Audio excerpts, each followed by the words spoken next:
Hello, and welcome to Stories with the Book Corner Halloween edition. I'm Andrea Spencer, Book Corner Manager, and today I'm going to share a spooky story about a little ghost.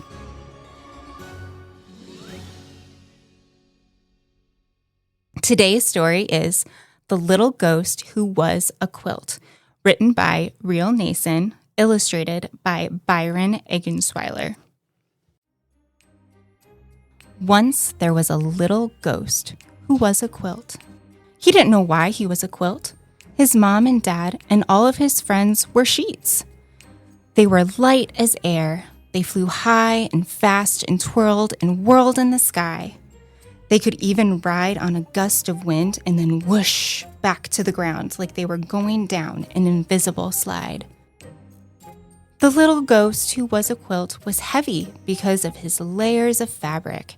It was hard for him to lift off, and he was a slow flyer. He got hot and sweaty when he tried to go faster. The only time he attempted to twirl and whirl, it didn't end well. One day, he and his friends were at the park when they heard someone coming. His friend zoomed away because ghosts are terrified of people. But the little ghost couldn't escape quickly enough. He flopped over a bench. A family came along, and a little boy who was eating an ice cream cone sat down beside him. The little ghost had never been so close to a human before, and he felt fear in every fiber of his fabric. The boy only stayed a few minutes, but he dropped a big blob of melted ice cream right on the little ghost's face. Later, when some other ghosts saw him, they laughed at the stain on his forehead. The little ghost was embarrassed and also very sticky. The little ghost didn't like being different. His mom told him he had an ancestor who was a checkered tablecloth. His great-grandmother was an elegant lace curtain. Everyone said she was the most beautiful ghost they had ever seen. Even knowing that, the little ghost didn't feel any better. He wished he was just one fabric and not a whole bunch of squares sewn together. The other ghosts called him Scrappy, and he didn't like that. But there was one day that always cheered him up: Halloween. People seemed excited about ghosts on Halloween, and sometimes children dressed as them to trick-or-treat.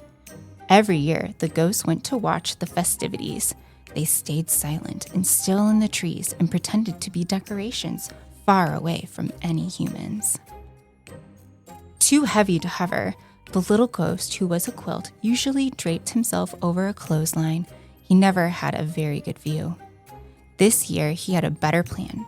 He remembered how close he had been to the boy at the park, so he decided he would be brave and fold himself over a chair on a porch, right in the center of the action.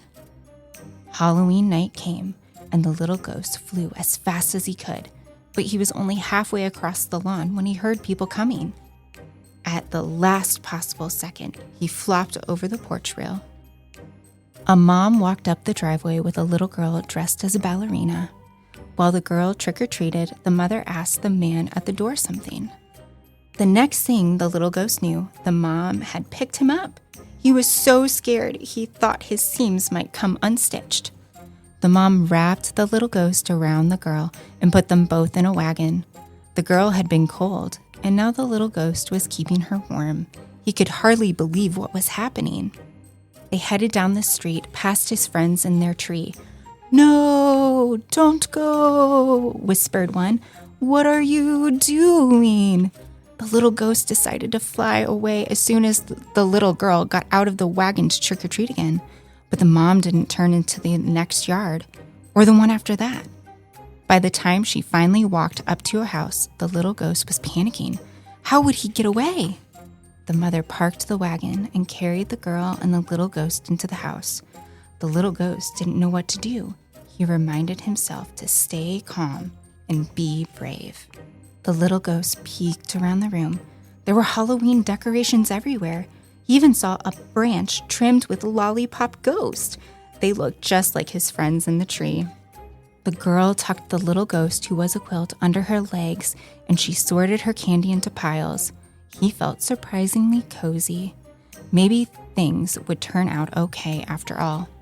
The girl ate a chocolate bar, and when she wiped her sticky fingers on the little ghost, he didn't even mind. After the little girl was asleep upstairs, her mom gently folded the little ghost who was a quilt. She smiled and admired his fabrics and traced her fingers along a line of his stitching. It tickled. She set the little ghost on the couch and went upstairs too. When she was gone, he flew into the fireplace and out the chimney. His smile was 3 squares wide. The little ghost friends cheered and rushed over to him. They were amazed by his courage and wanted to hear every detail of his adventure. They flew slowly along with him all the way home. The little ghost was so happy that he felt like he was floating without even trying. Everything that had happened was because he was a little bit different. Everything had happened because he was a quilt.